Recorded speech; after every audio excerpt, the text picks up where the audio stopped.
Bem-vindos a este debate especial da ONU News sobre o aniversário de 50 anos da Revolução de 25 de Abril, em Portugal, conhecida como Revolução dos Cravos. Olá a todos, obrigada por se juntar a nós para discutir o impacto desse evento histórico nos acontecimentos políticos em Portugal e no mundo. Nesta conversa, vamos explorar como as Nações Unidas estiveram no centro dos debates e da diplomacia, enquanto muitas colônias portuguesas lutavam pela liberdade e a nação europeia passava do autoritarismo para a democracia.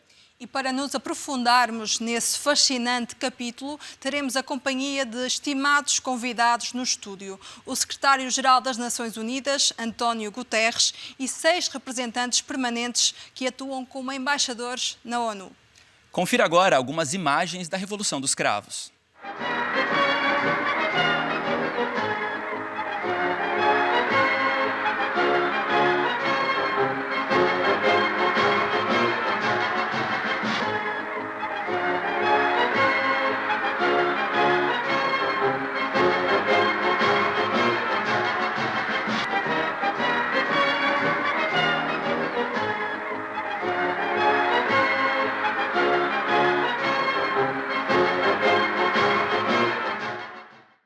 Olá, eu sou Felipe Coalho e temos o prazer de ter aqui conosco o secretário-geral das Nações Unidas, António Guterres, e mais 6 convidados. São os representantes permanentes aqui na ONU de Angola, Brasil, Cabo Verde, Moçambique, Portugal e Timor-Leste.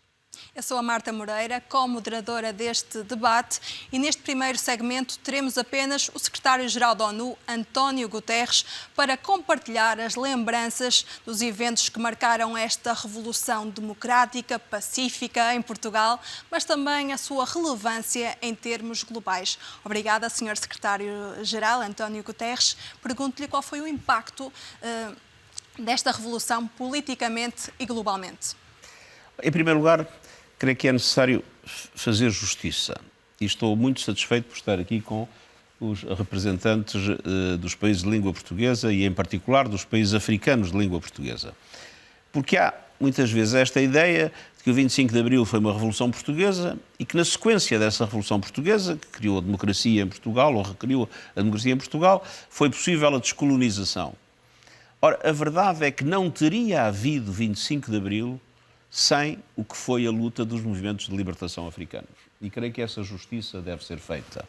Há uma ligação muito direta entre a luta pela democracia em Portugal, que leva ao 25 de Abril, e a luta dos movimentos de libertação africanos, que levam à sua independência. E as duas coisas estão interligadas. E por isso, não há aqui uma relação de causa e efeito. Há aqui uma interpenetração profunda do processo que decorre em Portugal, na luta contra a ditadura, e do processo que decorre nos países africanos, na altura colónias portuguesas, dos movimentos de libertação contra o colonialismo português. E o que para nós foi extraordinário na vivência desse dia foi um profundo sentido de libertação. As pessoas hoje não fazem ideia, quando vivem em Portugal, do que é viver num país onde não há liberdade de organização, nem de sindicatos, nem de associações as mais diversas, não há liberdade de expressão, há censura, a expressão artística é condicionada e há uma forte repressão a todos aqueles que ousam criticar a ditadura em Portugal, e, ao mesmo tempo, uma opressão extremamente pesada sobre os países, na altura, as colónias portuguesas, onde, aliás, o nível de repressão era muitíssimo mais violento do que em Portugal, propriamente dito. Ora, hoje nós consideramos que é normal viver em democracia, que é normal dizer o que pensamos, que é normal organizarmos-nos como entendemos para defender os nossos interesses e não damos valor ao que foi o extraordinário combate dos movimentos de libertação africanos e a extraordinária coragem daqueles que, em Portugal, primeiro os militares e depois o povo, que se juntou maciçamente nas ruas, nos libertaram da ditadura e nos libertaram da opressão colonial.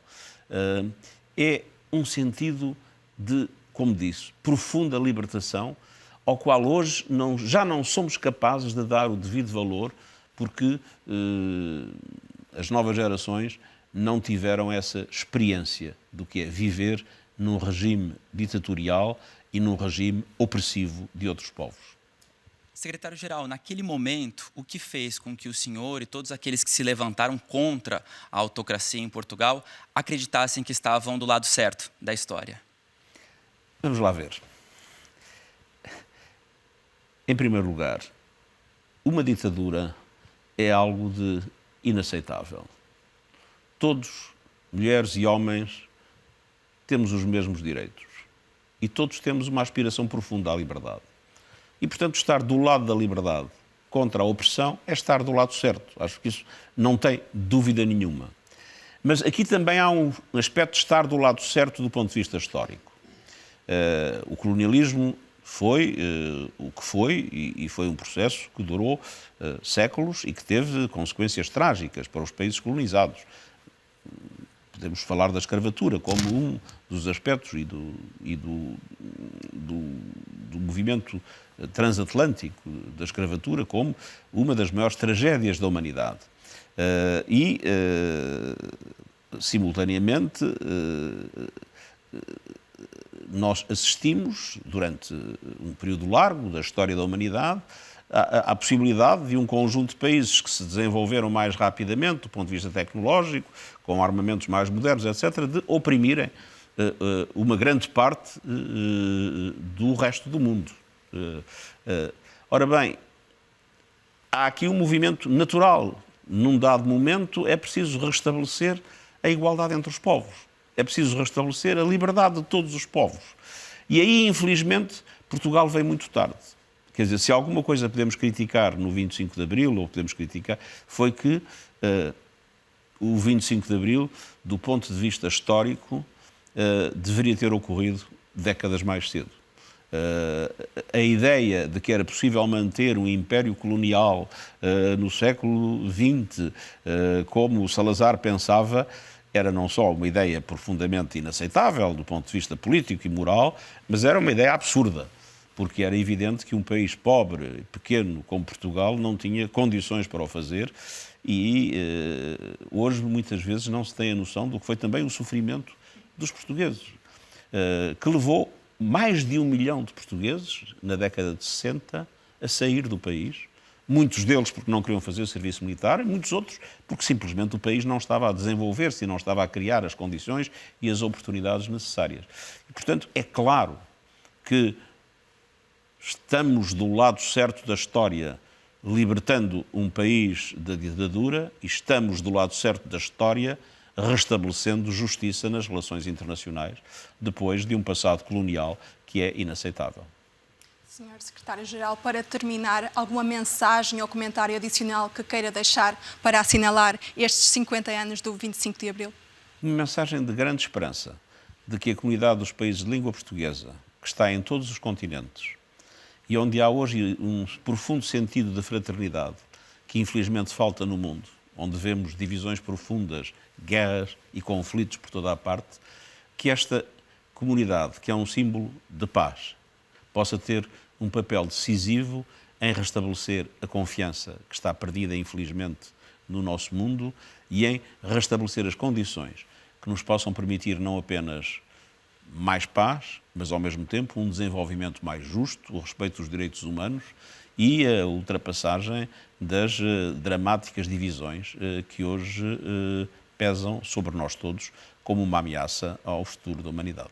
Obrigada pela sua participação nesta discussão e antes de prosseguirmos com os embaixadores, vamos assistir a algumas memórias de há 50 anos.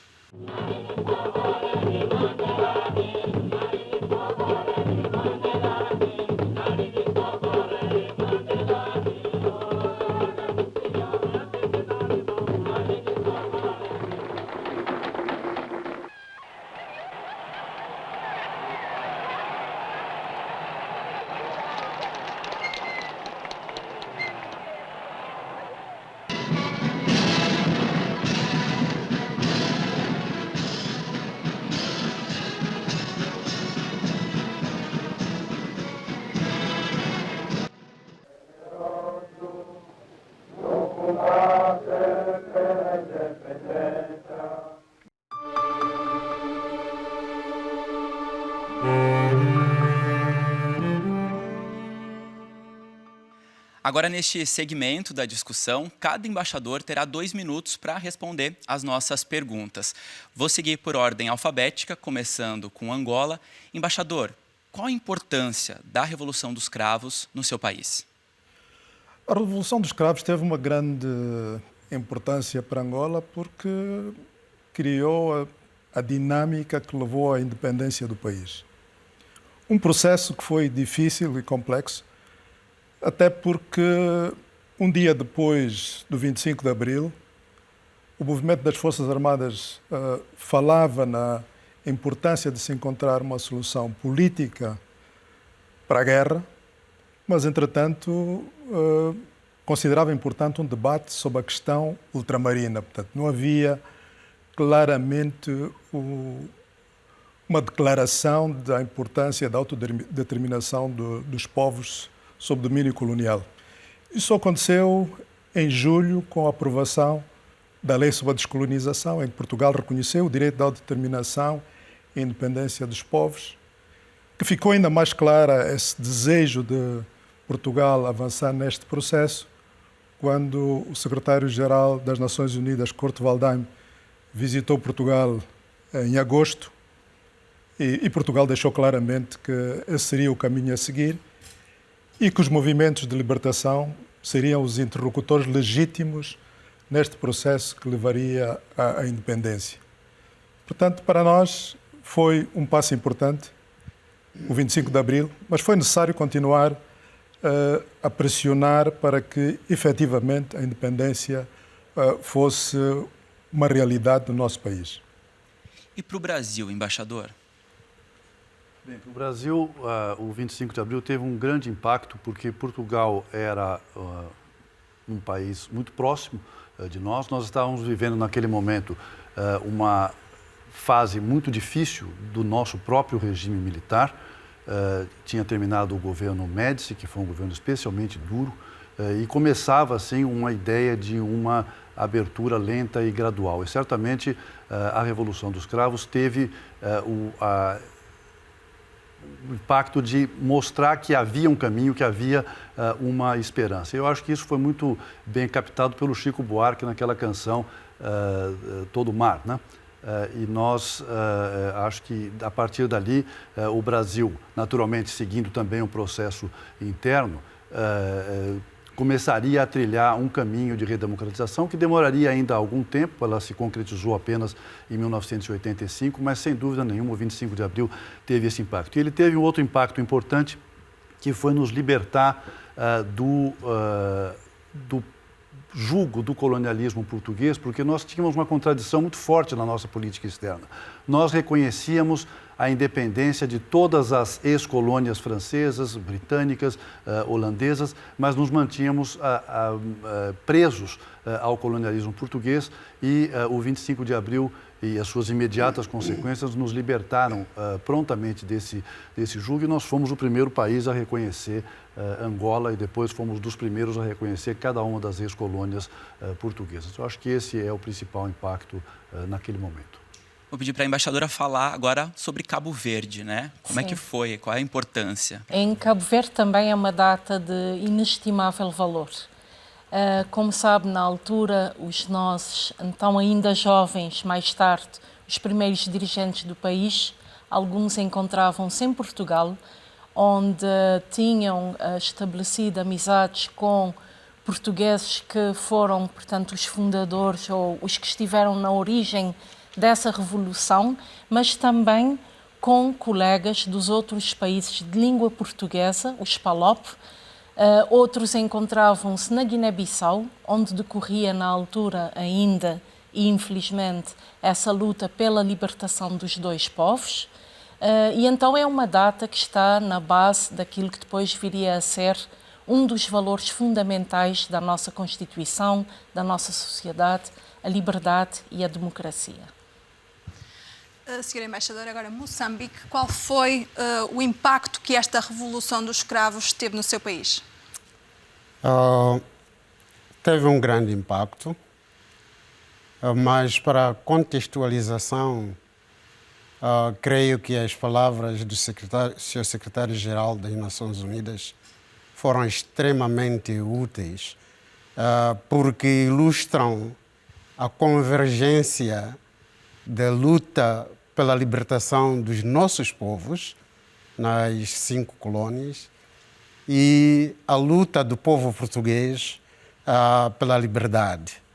E é por isso que nós olhamos sempre numa perspectiva de complementaridade entre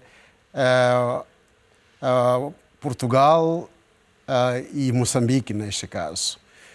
Devemos ter em conta que se tratou de uma luta comum dos nossos 2 povos, dos nossos 5, 6 povos, no sentido de que, se por exemplo olharmos para a dinâmica da Revolução dos Cravos, o maior mentor, ideólogo do golpe de Estado em Portugal, o senhor Otelo Saraiva de Carvalho, foi uma pessoa que nasceu em Moçambique e, claro, veio a crescer em Portugal. O cantor da famosa canção Grândola Vila Morena, Zeca Afonso, foi uma pessoa que esteve em Moçambique durante longos anos, ensinou numa escola secundária. Portanto, há uma grande complementaridade entre a busca de liberdade entre os nossos 2 povos. Obrigada, Sr. Embaixador. Agora, Portugal, o país onde esta revolução aconteceu, conte-nos um pouco do impacto desta revolução para Portugal e para os portugueses. A Revolução de Abril abriu caminho para os 3 Ds. O D de democracia, termos de facto um Estado de Direito, o respeito pelos direitos humanos, a liberdade de associação, a liberdade de expressão, a liberdade de opinião, que são absolutamente fundamentais e básicos. Pela primeira vez estamos a viver mais anos de democracia do que anos de ditadura. Abriu caminho para o segundo D, que os meus colegas já falaram, o D da descolonização, o direito da autodeterminação dos povos. Abriu caminho também nesse aspecto para uma nova atuação de Portugal nas Nações Unidas, abrindo caminho para uma nova imagem do país aqui nas Nações Unidas, a partir do momento em que terminou a guerra e se iniciaram os processos de descolonização. E, finalmente, o último D, o D do desenvolvimento, da criação de um Estado social com políticas de apoio à igualdade, com políticas que são fundamentais para os cidadãos e que nos trouxeram até à adesão à União Europeia e que permitiu essa continuidade de desenvolvimento que nós temos até hoje. Os 3 Ds estão bem presentes e são fundamentais para a continuidade de Portugal. Obrigada, Sra. Embaixadora. Por fim, Timor-Leste, qual foi o impacto da Revolução dos Escravos para o seu país? 25 de abril foi o ponto culminante do esforço dos timorenses para também poder ser independentes. E essa data, atualmente, colocou Timor-Leste num processo onde facilitou a introdução dos partidos políticos pela primeira vez em Timor-Leste para escolher qual é o caminho do futuro. Mas, por outro lado, depois da retirada da administração portuguesa na altura, o nosso país vizinho depois entrou e então a situação mudou drasticamente e tínhamos que lutar para depois poder resistir, para depois poder ter o nosso direito à autodeterminação em 1999. Mas, quer dizer, o que eu quero dizer é que o impacto era assim muito enorme, em que Portugal continuava a ser a potência administrante de Timor-Leste, Nações Unidas, e com quem Timor-Leste dependia para poder continuar a sustentar a política e, ao mesmo tempo, em Timor, a ligação cultural, política, o uso da língua continuava a manter-se como uma identidade distinta naquela área, zona da Ásia, e ajudou tanto esse processo todo da resistência até 1999, onde Portugal continuava a manter a sua posição. E claro que com a ajuda e o apoio de todos os países da CPLP.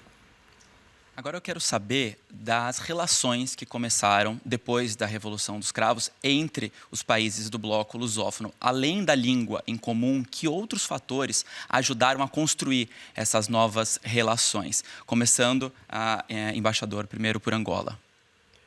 Então, depois da Revolução do 25 de Abril e da Independência, estabeleceram-se relações de cooperação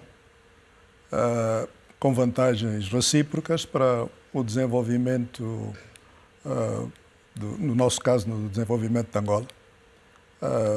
Nesse aspecto, continuamos a cooperar com Portugal em várias áreas e é uma relação que se reforça com o tempo, não só baseado nos laços históricos, mas também numa visão do futuro e daquilo que podemos fazer na defesa dos nossos interesses na arena internacional. Embaixador, e para o Brasil? No Brasil, com o processo que se seguiu à Revolução dos Cravos, criou-se para nós um parceiro extraordinário na Europa. Não é? Nós dizemos às vezes que Portugal é a nossa porta de entrada na Europa, e eu acho que isso é verdade. Nós passamos a ter ali um país que se desenvolveu muito, que aderiu à União Europeia, é um membro muito ativo da União Europeia, hoje em dia é um país plenamente desenvolvido, com grandes investimentos no Brasil e com essa capacidade de ser para nós um interlocutor muito privilegiado, tanto nos nossos assuntos europeus quanto em todo o mundo. E com os países, as ex-colônias portuguesas, o 25 de abril nos permitiu começar relações muito intensas com esses países. E nós hoje temos sido, ao longo de todo esse período, parceiros de grande importância para esses países, eles também para nós. Há uma relação de grande intensidade em todos os planos econômico-comercial, no plano político, obviamente, trabalhando nas Nações Unidas, no âmbito da CPLP, e no âmbito cultural também, cultural e educacional. Portanto, o 25 de abril abriu para nós uma enorme perspectiva, não só em relação a Portugal e à Europa, como no mundo em desenvolvimento, complementando muito aquilo que nós fazíamos já com outros países, especialmente na África. E para Cabo Verde, embaixadora? Para Cabo Verde, essa revolução permitiu não começar, mas continuar essa profunda amizade que unia os povos. Portugal, as ex-colónias, Brasil, enfim, havia ali uma união, uma amizade muito forte que antecedeu a própria Revolução, que contribuiu para a Revolução e que ajudou para que o processo da descolonização pós-25 de Abril acelerasse. A cooperação bilateral Cabo Verde-Portugal é excelente desde a primeira hora. Ela ultrapassa, como já disse, uma relação entre Estados, é uma relação entre povos. Com os restantes países é a mesma coisa. Há ali uma amizade, uma camaradagem, uma familiaridade uns com os outros que ajuda e muito a cooperação entre nós e que lançou as bases para que mais tarde se fundasse a CPLP. Faço a mesma pergunta a Moçambique. Além da língua, que outros elementos ajudaram a moldar estas relações do bloco da CPLP? Temos relações de profundo afeto, de profunda irmandade e de profunda solidariedade. Creio que isto tem origem na maneira como conquistamos todos a liberdade. E foi, em grande medida, essa base que levou à criação, em 1996, com o primeiro-ministro e presidente português, o seu primeiro-ministro estava aqui, em 1996, em julho de 96, a criação da CPLP.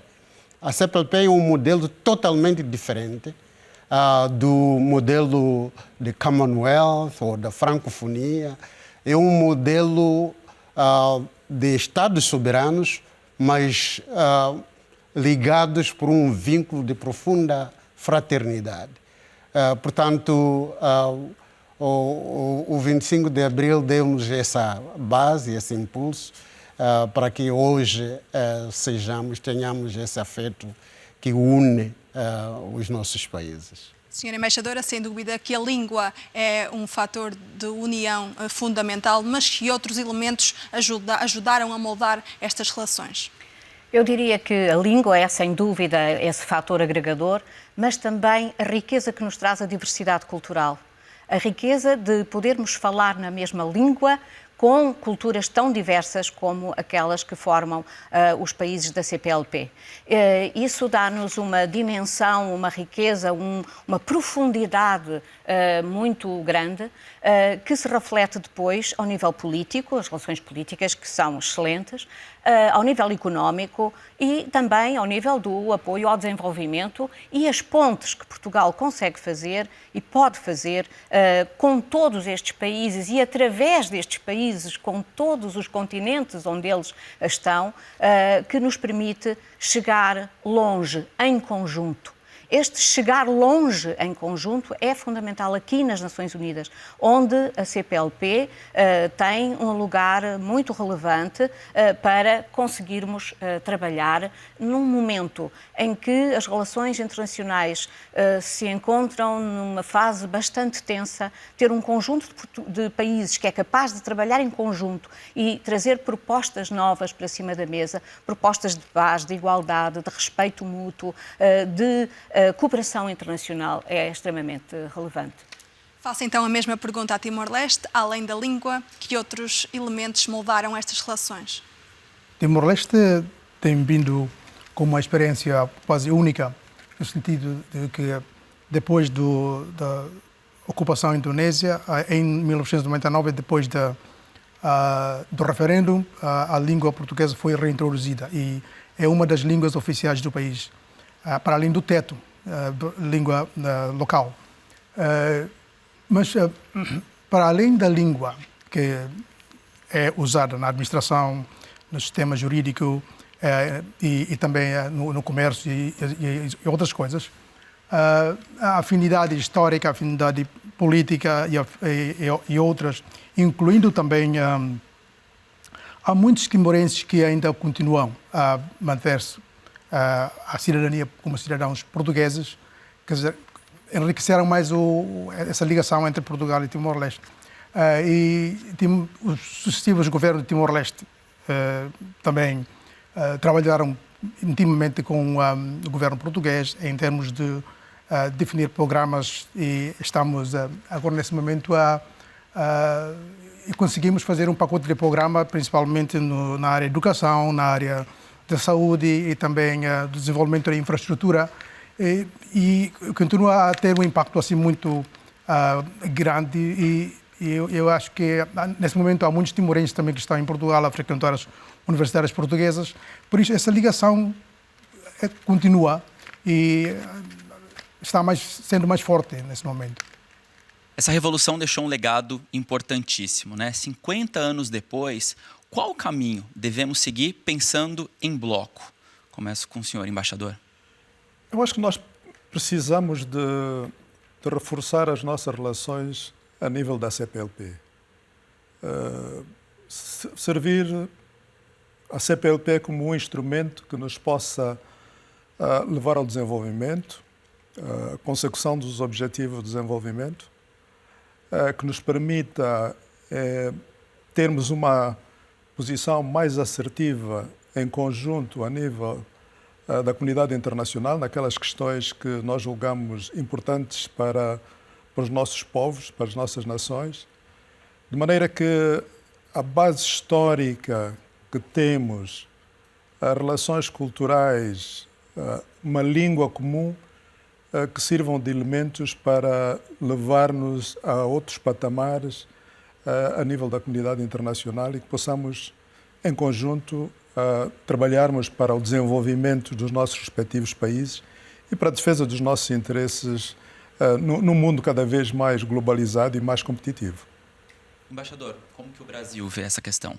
Nós temos que fortalecer a nossa cooperação em todos os âmbitos possíveis e imagináveis. Nós temos que nos dar conta de quanto a língua facilita isso para nós, de quanto nós temos de desafios comuns mesmo tendo entre os países da CPLP um país muito desenvolvido como é Portugal, mas nós temos temas comuns. Por exemplo, nós somos todos países marítimos, né, com interesses marítimos muito fortes. Aí é uma área de cooperação enorme que nós podemos desenvolver. Nós temos várias outras áreas em que nós podemos utilizar a facilidade da língua para intercambiar experiências, desenvolvermos-nos de maneira comum, conjunta. Eu acho que esse aqui é o grande ponto. Eu acho que essa consciência da facilidade que gera para nós a língua é o ponto a desenvolver. A partir daí, todo o resto virá com muita facilidade. Desafios e muitos interesses em comuns, né? Sem dúvida. Embaixadora, Cabo Verde. Eu pegaria na questão da língua portuguesa, que o embaixador do Brasil aqui também sublinhou.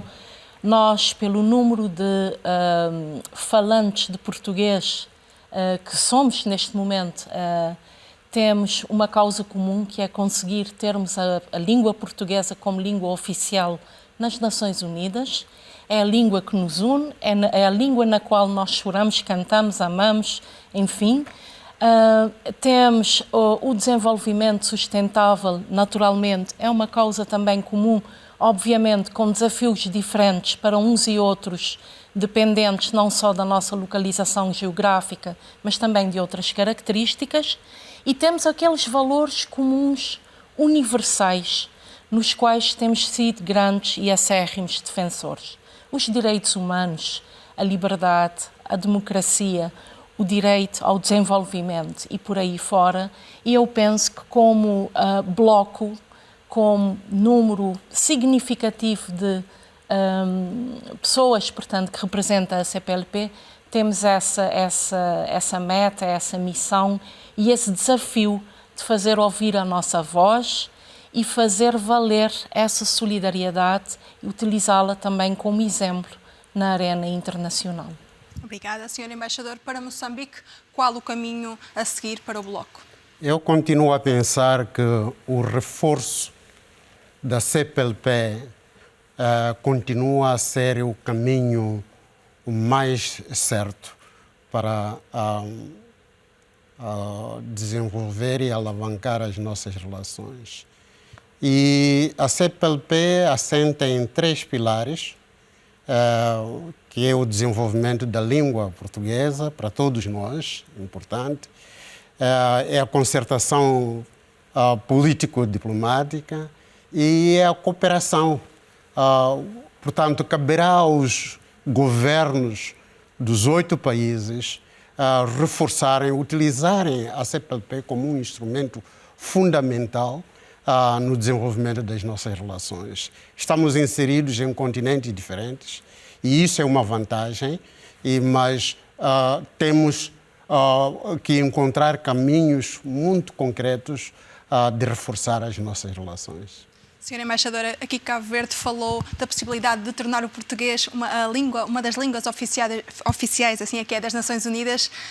Portugal poderá trabalhar nesse sentido? Sem dúvida nenhuma, estamos a fazê-lo já com todos os parceiros da CPLP para tentar que a língua portuguesa seja efetivamente uma das línguas de trabalho das Nações Unidas, dado o seu número de falantes, dada a sua relevância internacional. Como dizia a Sra. Embaixadora, temos que fazer ouvir a nossa voz em português, aqui nas Nações Unidas.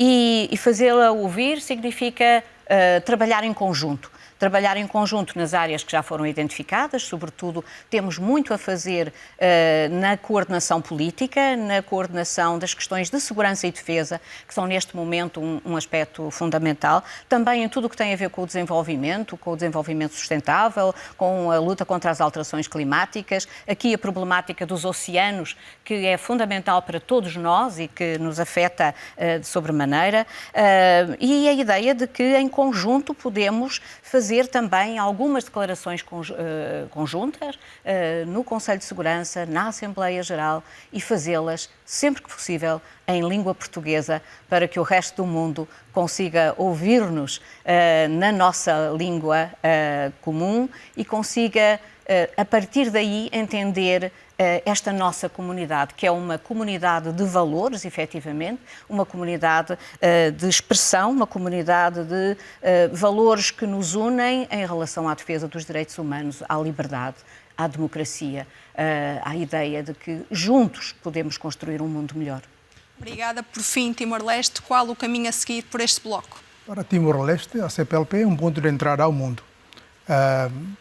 Os países membros são países que estão localizados em diferentes partes do mundo e o esforço na reintrodução da língua portuguesa em Timor-Leste está a ser mais intensiva, trabalhando juntamente com Portugal, nesse sentido, e estamos empenhados para avançar com esse programa da CPLP, em fazer, tornar-se português como uma língua das Nações Unidas. Mas, para além disso, também trabalhamos em várias áreas e, principalmente, Portugal está muito empenhado, e Brasil também, na economia azul. Eu acho que Timor-Leste também está de acordo. E, para além disso, nos outros pacotes de desenvolvimento, como eu tinha dito, devemos, trabalhar junto em cooperação. Na área de justiça, para além de Portugal, também trabalhamos com o Cabo Verde e estamos também a procurar meios para trabalhar mais intimamente com os outros países membros da CPLP, mesmo que Timor está distante naquela área do mundo, mas continua a ser um grupo membro da CPLP e então a CPLP está bem representado naquela parte do mundo.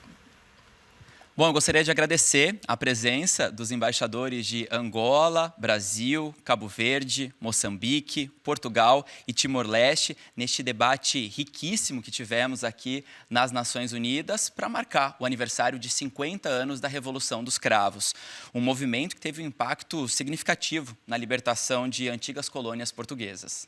Obrigada a todos. Um agradecimento especial ao secretário-geral da ONU, António Guterres, por ter participado neste debate, mas também um agradecimento a todos aqueles que fizeram deste evento possível. Em nome da ONU News, as melhores saudações aqui de Nova Iorque.